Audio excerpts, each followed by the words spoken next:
This is still July 13th. This is part 2 of the garden tour.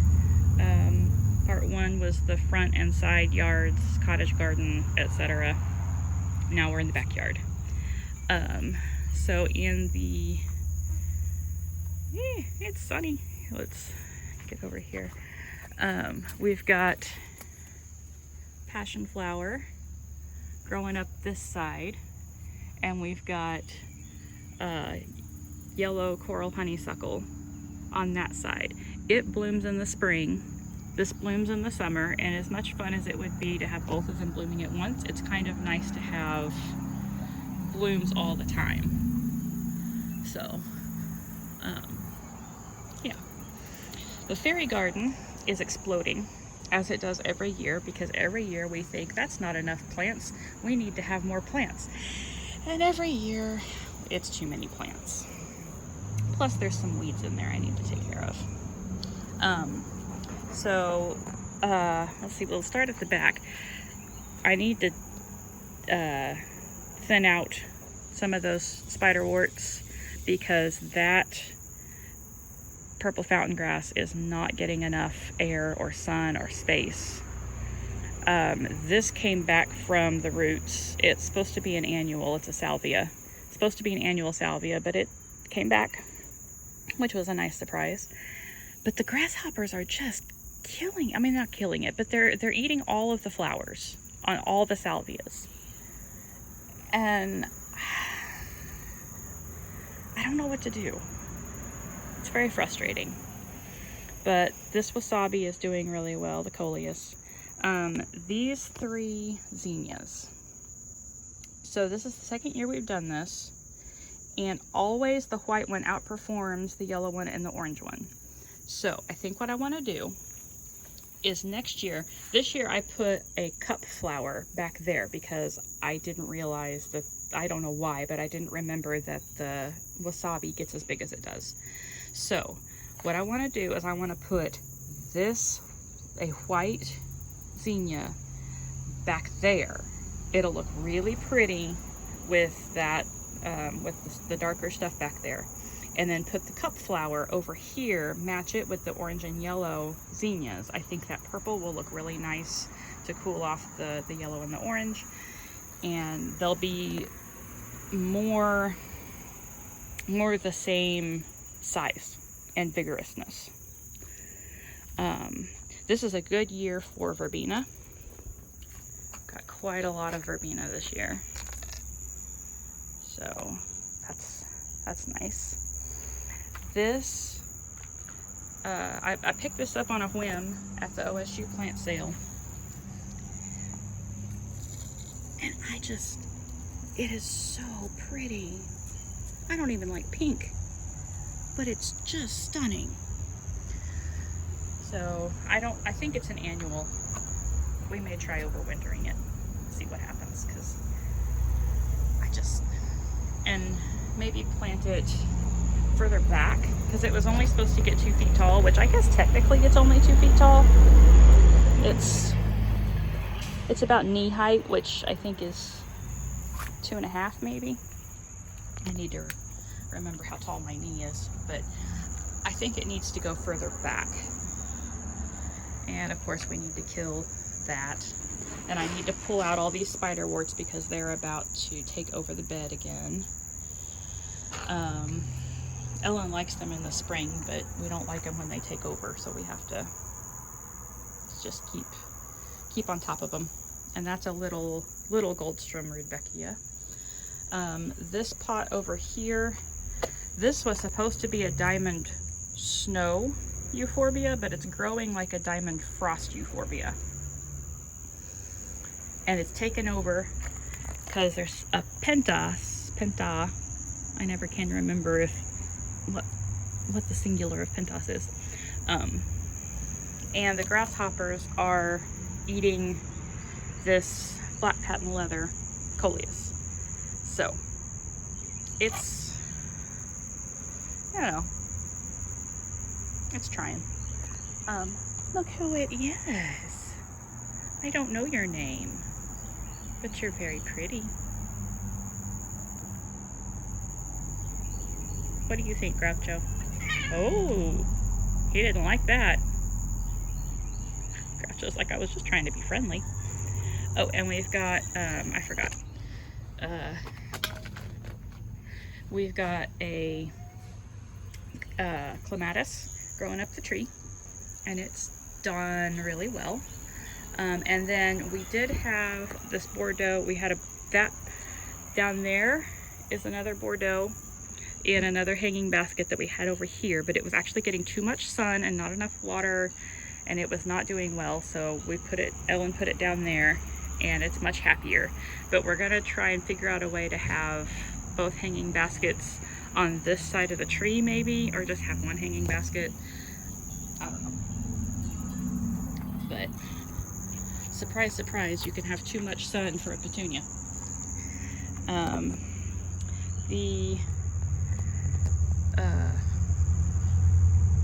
This is herbs. The herb bed is doing pretty well. We've got peppermint. We've got a new Russian sage that we just planted. This is spearmint. This is tarragon. This orange mint is not doing well, and I don't know why. That's another Russian sage, and this is chocolate mint. Oh yeah, I was talking about, look how pretty these are. I was talking about this side, and I didn't think to finish over here. So we've got lots of wheat and lots of strawberries, and then surprise, surprise, we thought that we didn't have any passion flower come back from last year. So we got a new passion flower, which is this one that's blooming, but then like 5 new passion flowers sprouted all over the place. So now we have passion flower everywhere. So lesson learned on that. And then we've got extra petunias in here. We've got parsley and basil and seeded basil from last year. And so parsley really likes it in here. I had it in the herb garden before, and it was not happy. And I thought, well, maybe it just doesn't like the heat. Turns out it wants more water and a little bit more shade. So it is super happy right there. And then next up is this herb pot. We've got a little bit of cat damage from spray on this woolly thyme, but the elfin thyme is doing really well. The rosemary is doing well. The Corsican mint is hanging in there. And then we've got this marigold. Blah. And it's like doing this. I don't know if it's like getting too much water, too much fertilizer, I don't know. It's pretty, but anyway, I've resisted marigolds for the longest time, because if everybody plants them, I don't want to plant them. I want something different or unique, something that I like looking at that's different than what I look at all over town. So I haven't been wanting to plant marigolds, but this one just really is beautiful. I like it. And people aren't planting marigolds as often as they used to. So anyway, I'm gonna go from the back because of the way the sun is on these guys. We have 3 urns, but these two urns here, the petunias all came back from seed. So we just sort of let them because we were curious. So we have kind of a wild type petunia, and then this petunia, I don't know if this smells. Not really. But these all came back from seed. We put in this white salvia that the salvias, we got them from under the sun, and they were so pretty in the spring, and they were stunning. And then as, like this one here, as the, I guess I need to deadhead more often or something, but they just don't stay looking nice. They're beautiful in the spring, and then they just sort of lose their oomph. And we've been fertilizing just like we fertilize everything else. So I'm thinking I want to try Angelonia next year. See how the Angelonia does, because we need something spiky. And we used these same ones but purple in the jardinières, and I'll get to that whenever we get there. But anyway, that's those two. And I think next year we're going to be more intentional with the petunias, because they don't match, and Ellen likes things to match, and I don't blame her. But it's been a fun little experiment to see what the seeded petunias do. This jardiniere, it's kind of in between on the blooms.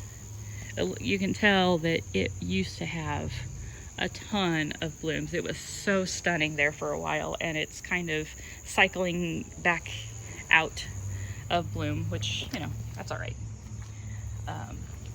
It was stunning there for quite a while. And a Smell Good petunia, but this is Cobalt. This is Sparkling Amethyst. And then there's an afterthought Coleus, because we needed someplace to put a Coleus. And so, anyway. And then we thought about it too late that we should put one of the dichondras in that urn. But by that point, everything had rooted into the point where I couldn't take it back out. So, anyway, the boots are doing well. This is not doing well this year. I don't know if it's not getting enough sun, if it's getting too much water, not enough water. I don't know. It's just not happy this year.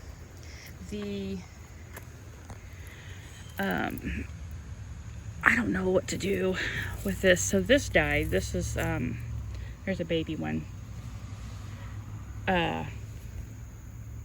Rock cress. We had a rock cress here, and then the little yarrow, and it's hanging in there, but the rock cress died. I don't know why. That's hanging in there, but it's not blooming. So I don't know if it's not getting enough water, too much sun. Maybe it's the wrong time of year to bloom. I don't know. We should ask Bustoni about that. This pot is doing really, really well. And that, I think, is a euphorbia. It might be a sedum. We've got a bunch of little sempervivums, that's the word, back there. And then this bronze sweet potato vine is so pretty. One of my favorites. And it's doing really well with the Marrakesh.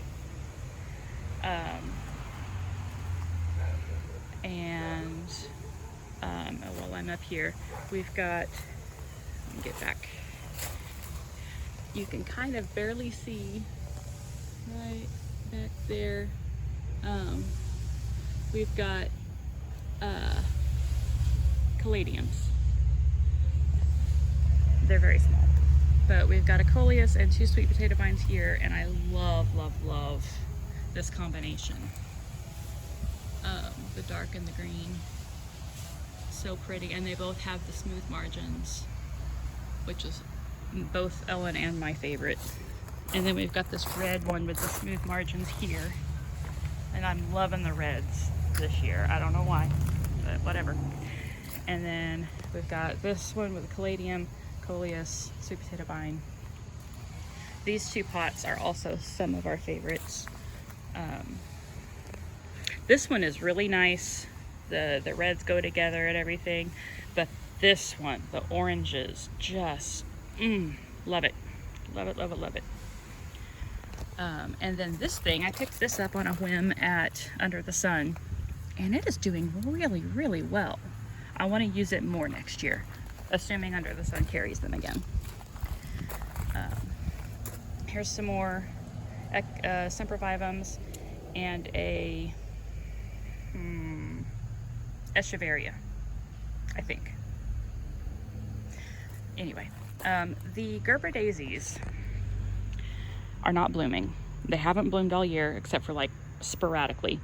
And I'm wondering, you'll notice a little bit of chlorosis, the yellowing of the leaves. I'm wondering if there's not enough iron in this either. So, and you'll notice the same kind of yellowing on the Laura Bush petunia when we get over there. So I'm wondering if maybe we reuse the potting soil, and I'm wondering if all of the iron that was in the potting soil has gone out, and there's not enough iron in the VF11, the fertilizer that we use, to replace it. So I think what we ought to do is do like Laura does and get the Proven Winners slow release fertilizer that has the chelated iron in it for the pots, and use it on things, because we have chelated iron as well, but it's like a shot. It's like it's fast acting and fast, it leaves fast too. But the slow release fertilizer has the EDDHA iron in it, and it's a slow release fertilizer, so it prevents the problem rather than like trying to be an emergency solution. So anyway, that's what I think we ought to do. I was thinking about that last night, that slow release Proven Winners fertilizer with the EDDHA is maybe the way to go on some of this stuff, because we're going to keep reusing potting mix as long as there's nothing wrong with the potting mix itself or with the plants, like bugs and stuff. And so far we don't have, we had aphids on one thing, we've had spider mites on a couple of things, the normal things, and we have grasshoppers. But so far we don't even have the mealy bugs like we did last year on the coleus. So this guy, I'm so happy with this guy. I love it. It's so cute and it's so pretty. I love the way that the blue, the silvery blue of the plants, of the sedums, work with the silvery gray of the galvanized can. It's just so pretty. And then whenever you go like this, and the pink, that cool pink, just matches so well. Oh, I love it. Anyway, so we've got a bubblegum and a silverberry in this container with a truffle of pink gomphrena, and it is wild and free, which is fun. And I just tied this up. The sun is just causing all kinds of problems with my being able to see today. But I tied this up because it was falling over, and it's way bigger than this one. So I fertilized this one and I didn't fertilize that one, and we'll see what happens. We tried planting sedums in here, and it's either too hot or too dry or too something, but they're not doing very well. Some of them have survived, so we're gonna try and see if we can keep them to where they get established. This one is doing well. This one I love. I don't even like pink. I keep saying that. Apparently I need to stop saying I don't like pink, because this jazzberry, silverberry, and truffle of pink gomphrena combination, so pretty. And it's so pretty with the yellow pot. I just love it. Maybe I like pink in the garden and I just don't like to wear pink. Maybe that's it. And then this watering can is also very pretty. That the cool tones of that sedum really mesh well with the cool tones of the watering can, the galvanization. And then we've also got a few sedums in here, and a baby pepper, and a couple of things in there. And I feel like my phone is getting too hot, so I'm gonna try and rush. But this pentas is doing well. I thought that we were gonna have red Joseph's coat back here, but they're not getting enough sun to be red. So that's an experiment that didn't work out very well. Back here, we've got another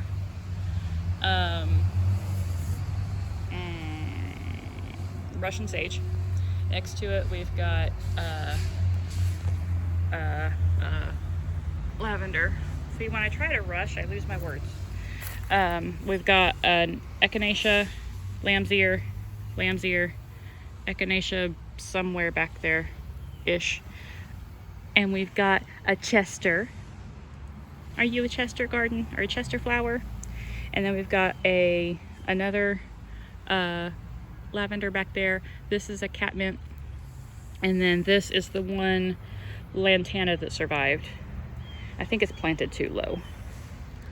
But, you know, they did great last year, and apparently it was like a last hurrah because they did not overwinter well.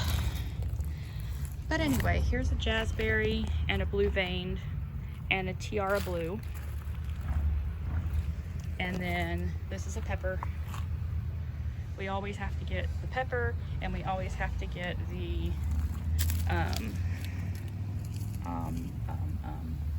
Mexican heather. And I need to figure out, I wonder if we should just turn this pot right side up rather than having it, because it just gets rain, it doesn't get watered. And it's okay, but we've got some issues. So anyway, thinking on that. Here's another sedum. So this pot, I'm sitting down apparently. This is the kiwi something or other coleus. It's not doing as well this year as the one we got last year. I got it from a different place, so maybe that's the thing. And it could also be the lack of compost. It could be the old potting soil. Don't know. This though, this is a purple trailing lantana, and oh my goodness, it took it a while to start blooming, but boy was it worth it. Worth the wait. Love this thing, and it looks so pretty with this purple rock. So I've got the purple lantana, this purple amethyst rock, and this blue spruce sedum that all just kind of work together. It's really cool. All right, this is the Laura Bush petunia. You can kind of tell how yellow it is. So I think we really need to work on iron availability. And I don't remember what else we've got in there. This is where Ellen planted a bunch of the sempervivums, but they were getting too much sun. So I haven't removed this yet. It's doing fine. And I don't have a place to put it just yet, so it's staying put. Sedum back there, sedum up there. I need to check that one. It looks, I don't know what it looks. Looks bad. So the jardinières. This, let's see. It needs to be deadheaded, which maybe I'll do today. But even when it didn't need to be deadheaded, this blue, excuse me, little spider. It's a green lynx spider. This blue does not look good with this purple. And I think I can get an Angelonia that looks good with the indigo, this combination. We've got indigo, blue veined, and sparkling amethyst. And I think that an Angelonia will match that color much better. And we've got Dichondra, as always, and then this is a new one this year. Well, not new, like it's just new to us. This is a trailing vinca, and it is so pretty. But this blue veined, look at this thing. I can't get over how massive it is. And last year, the indigo was doing this. And this year, the blue vein is doing this. So I don't know what's going on with the indigos. But here's this one, the verbena, sparkling amethyst superbena, is doing the same thing. It's just going nuts. Who knows? This is Hoopla Vivid Orchid and White Smell Good Petunia, and maybe something else in there. I think there might be a smaller white petunia in there as well. And then also, if you come down like this, you can see the spiky things. Those are rushes, blue spike rush. I don't remember, but I like that pot. Well, it's a Rubbermaid tub, but I like that Rubbermaid tub. And apparently we're getting the pool liner put in tomorrow, so we can have a pool party soon. Hooray. Here's a very good example of the indigo. And that's the best indigo we've got. And it's just barely doing anything. But look at that. Blue vein is doing so well. Sparkling amethyst is doing well. And this trailing vinca, we got it from the Tulsa plant sale. So if they have that next year, I want to get it again. But anyway, before my phone shuts down, I will finish up. That's the state of the garden.